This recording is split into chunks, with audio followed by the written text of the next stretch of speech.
Coucou tout le monde, on se retrouve encore une fois dans ma voiture et vous savez ce que ça veut dire. On est parti en librairie car je vous avoue que j'ai besoin de ma thérapie achat littéraire. Comment vous dire, j'étais beaucoup occupée avec la maison et tout, le boulot, le kiné, essayer de me reposer un petit peu au milieu de tout ça. Du coup j'avais pas le temps forcément de réfléchir, de me poser, de prendre du temps pour moi. Et là, la maison est finie et j'ai plus de temps pour penser, pour réfléchir, et je suis en mode, je suis fatiguée, je suis explosée, pourquoi je fais ci, pourquoi je fais ça, pourquoi j'arrive pas à contrario à faire ci, pourquoi j'arrive pas à faire plus de sport pour me canaliser, pour évacuer, parce que là vraiment le boulot je sature. Bref, ça tourne beaucoup dans ma tête, je suis pas forcément en pleine forme, j'ai besoin de beaucoup d'attention en ce moment, et je me dis quoi de mieux qu'aller en librairie pour se faire plaisir, prendre soin de soi, de son mental et de son petit portefeuille.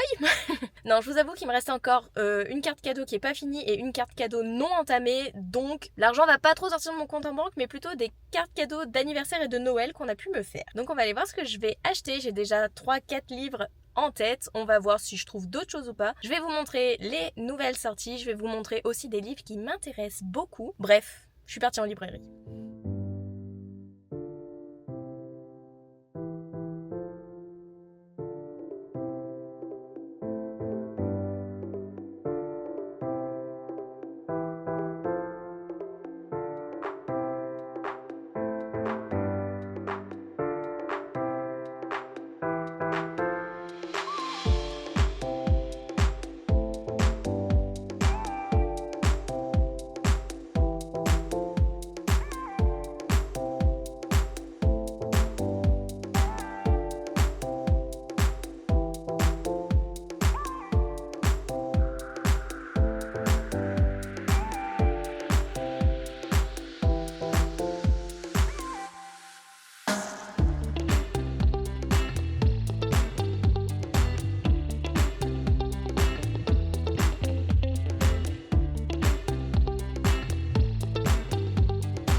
I fell in love, I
took you home, my heartbeat started rising. I traveled there, looking around for you.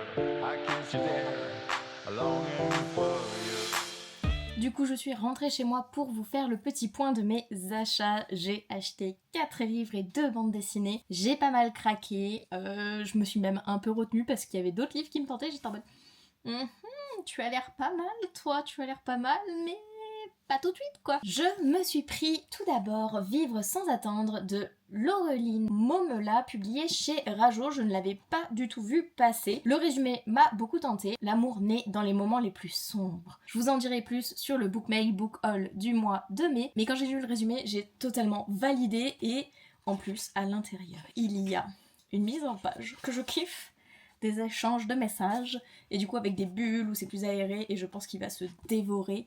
En tout cas, il rejoint ma petite pile à livres. Le livre que je venais chercher à la base, le dernier de chez Collection R, le magasin qui n'ouvre que les jours de pluie de Yu Yeong Gwang.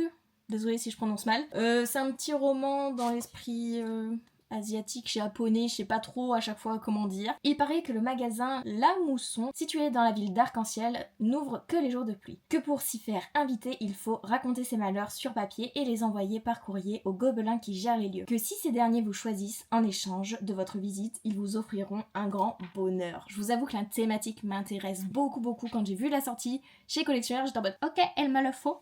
Par contre, il a pas beaucoup de pages, j'ai l'impression, ouais, il fait moins de 300 pages, mais bon, ça va se lire, ça va se découvrir. Ah, c'est coréen, le roman Phénomène coréen, pardon. Un roman que j'ai vu tourner sur TikTok là récemment, j'étais en mode et quand j'ai vu l'intérieur, la mise en page, j'étais en mode ah ouais.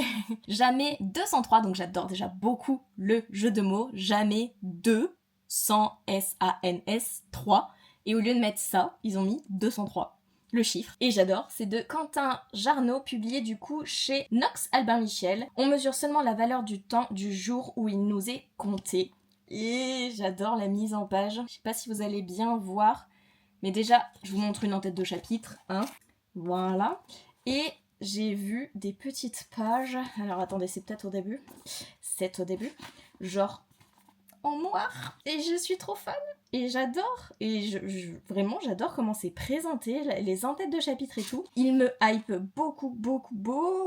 Et quand j'ai vu à chaque fois les TikTok ou les réels, j'étais en mode ok, il est pour moi, j'ai envie de pleurer. J'ai adoré Le Prince Cruel et du coup je me procure tous les romans de Holly Black, même si j'ai pas forcément adhéré à... je sais même plus comment il s'appelle. Il est où? La poupée d'os ou un truc du genre, je crois même que je l'ai déjà vendu en fait, c'est pour ça que je la retrouve plus. À la recherche du livre manquant. Non, j'ai vraiment dû m'en séparer parce qu'il devait être chez Rajo et je le vois pas chez Rajo et mes autres Rajo... je le vois pas chez mes Rajo, donc ça veut dire que je m'en suis séparée. Mais du coup, je me suis procuré une de ces dernières sagas, L'Offrande, un conte de fées moderne, donc écrit par Holly Black, publié chez Rajo. Ça va être une trilogie. Au royaume des Fae, personne n'est en sécurité. Voilà, j'avais adoré, comme je disais, Le Prince Cruel, donc c'est tout naturellement que je me suis procuré celui-ci et j'ai hâte de le découvrir. Et vraiment, il était pas cher, je trouve, au vu des prix des livres actuellement où c'est presque 20 € à chaque fois, où c'est 19,50, 19,90, celui-ci est à 17,90. Voilà, est-ce que le prix m'a fait craquer? Oui. Et pour finir, je me suis procuré 2 bandes dessinées. Donc tout d'abord le 7e tome des Serres Grémelées de Grégorio et Barbussy, publié chez Dupuis. J'avais adoré la trilogie de base, le 4, le 5, le 6, ça allait. À voir ce que celui-là va donner. Le 7e tome se nomme Le Dragon d'Or. Et j'avoue que j'adore la couverture. Et quand j'ai vu la pub à la télé, j'étais en mode... mais non, ils font une pub pour les Sœurs Grémelais? Bah voilà, il est là. Et à force de flâner, j'ai vu une autre bande dessinée qui m'a tapé dans l'œil, qui m'a fait penser à Elle. C'est publié chez le Lombard également. Il s'agit de celui-ci, Aline, le premier tome, Le secret des elfes, écrit par Maddy et Seracina. Et en gros, la thématique, c'est... comment dire? On va voir qu'elle a des troubles un petit peu du type... stress, j'ai l'impression, je vous lis le résumé, ça ira plus vite. Hein. Aline se sent un peu différente de ses camarades de classe. Pas étonnant qu'elle laisse son imagination s'exprimer à travers ses dessins. Elle fantasme d'un monde elfique, fantastique, de magie et d'aventure. C'est du moins ce qu'elle croyait, avant que la réalité et ses fictions ne se percutent. Voilà. J'adore la colométrie, la mise en page, enfin, les dessins, tout.